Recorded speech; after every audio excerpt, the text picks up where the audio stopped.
Hello बच्चों, आज हम लोग जो आपके विज्ञान विषय में अध्याय 4 में पदार्थों का पृथक्करण, जिसे कि हम अंग्रेजी में कहते हैं सेपरेशन ऑफ मैटर्स, उसमें हम भारण को समझेंगे। भारण विधि होती है, उसे हम समझेंगे, इंग्लिश में लोडिंग कहते हैं। जैसे हमारे पास ये पानी का ग्लास है, ट्रांसपेरेंट ग्लास है ना, इसमें मिट्टी घुली हुई है। इसमें अगर हम इस फिटकिरी को डुबाते हैं तो इसमें जो मिट्टी है वो भारी होकर नीचे जम जाएगी और हमें साफ पानी मिल जाएगा। यहाँ पर देखिए, जल में उपस्थित मिट्टी के कण फिटकिरी के कारण भारी होकर तली में बैठ जाते हैं। इस क्रिया को भारण कहते हैं। इस प्रक्रिया को, जो पूरा प्रक्रिया है, उसको अवसादन या सेडिमेंटेशन कहते हैं। इसी प्रक्रिया का इस्तेमाल करेंगे और इसको घोल दे रहे हैं। देखिए, पूरी तरह से मिट्टी घुल चुकी है। फिटकिरी को हम क्या किए हैं, रस्सी में बांध दिए। फिटकिरी को अंग्रेजी में बोलते हैं एलम। फिटकिरी क्या करेगा, जब इसमें हम डुबाएंगे, इसमें जितनी भी मिट्टी है उसका वजन क्या करेगा, बढ़ा देगा, भारी कर देगा। तो भारी होने के कारण मिट्टी क्या होगी, नीचे जमा हो जाएगी। और जो मिट्टी नीचे जमा हो जाएगी उसको अवसाद बोलेंगे। इसीलिए इस विधि को क्या बोलते हैं, अवसादन यानी सेडिमेंटेशन। गंदे पानी में इस फिटकिरी को ऐसे घुमाते हैं, कुछ देर ऐसे घुमा लेते हैं। इतना घुमाएंगे कि फिटकिरी भी थोड़ा बहुत घुल के उसमें चली जाएगी, जिससे मिट्टी को भारी कर देगी।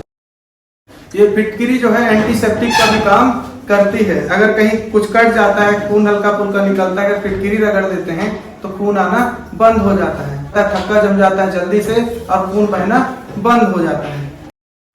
हमने इसमें फिटकिरी बहुत देर तक घुमा दिया। फिटकिरी को निकाल के किनारे रख देते हैं और इस मिट्टी वाले गिलास को ऐसे ही छोड़ देते हैं।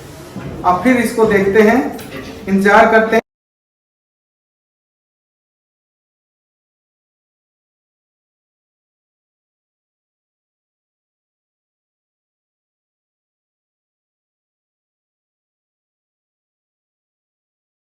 तो हमने आधा घंटा इसको छोड़ दिया।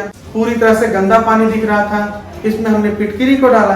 फिटकिरी इसमें घुली हुई मिट्टी को भारी कर दिया और भारी होने से मिट्टी यहाँ पर नीचे जम गई। मिट्टी का इसी तरह भारी हो जाने से जमने की प्रक्रिया का, इसको भारण बोलते हैं। अब पृथक्करण की एक अन्य विधि और है, निथारना। जब हम ऐसे ही घुली चीज को ज्यादा देर रख देते हैं तो नीचे जो भी कचरा है वो जमा हो जाता है और हम ऊपर से पानी को, साफ पानी निकाल लेते हैं। इसको निथारना बोलते हैं। ये जो नीचे कचरा जमा है इसको हम क्या बोलते हैं, अवसाद। अंग्रेजी में सेडिमेंट। कचरा यानी अवसाद निकालने की यह प्रक्रिया कहलाती है अवसादन। अंग्रेजी में सेडिमेंटेशन। अब हम क्या करते हैं, इस साफ पानी को इस वाले ग्लास में निकाल लेते हैं, निथार लेते हैं, मतलब एक तरह से। तो ये हमारे पास साफ पानी निकल आया, दिख रहा है ना।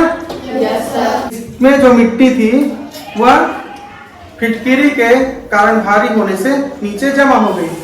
तो यह हमने प्रक्रिया अपनाई, फिटकिरी डाल के भारण की, और यह पूरी प्रक्रिया जो पृथक्करण की थी वो अवसादन यानी सेडिमेंटेशन कहलाता है। इसके साथ इसकी परिभाषा आप लोग बोलोगे, जल में उपस्थित मिट्टी के कण फिटकिरी के कारण भारी होकर तली में बैठ जाते हैं। इस क्रिया को भारण कहते हैं। इस प्रक्रिया में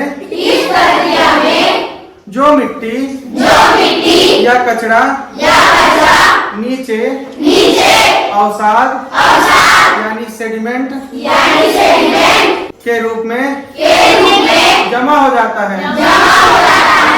यह अवसाद जमा होने की प्रक्रिया को